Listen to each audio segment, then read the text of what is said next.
Plant 3D has a separate standalone report creator to better organize the information in the data manager.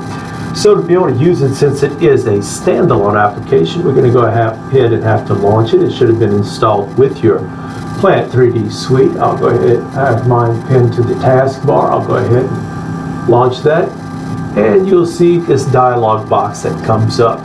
So first, what we need to do is locate the file that we wish to work with. We'll use this drop down right here. Now I'm going to go to this demo plant project, and it's going to go ahead and load that up. I can choose between whether I want drawing data or project data. I'm going to keep it on the project data there, and I'm going to go ahead and do this for 3D fixed length pipes. So now we can go ahead into here and edit this. And you'll see I have my report configuration. I can still change it from here.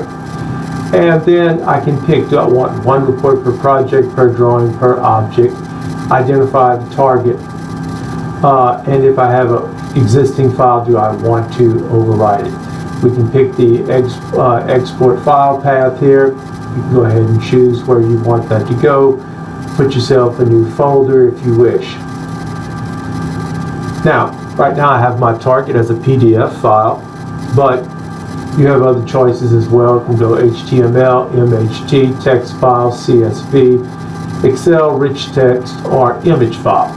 Now we can also edit the query here. So I'm going to go ahead and pick that out right there. And in taking a look at editing the query, I'll go ahead and just say that I wanted to use this with a pipe run component. Now, if I want to use this with the pipe run component, then I need to move this over into the included classes here.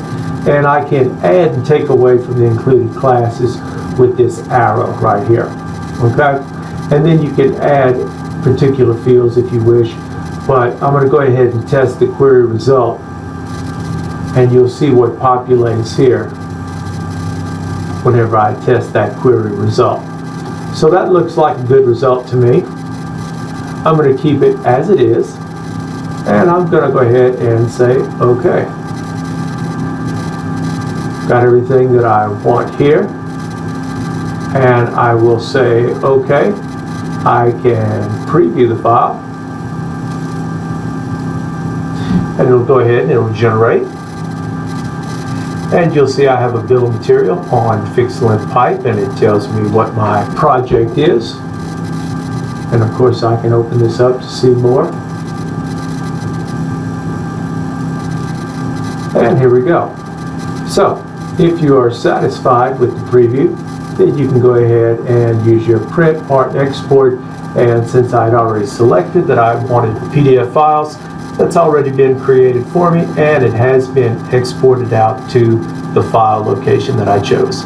So that's all the steps you need to follow if you want to send files out using your report creator to better manage what you get from your data manager.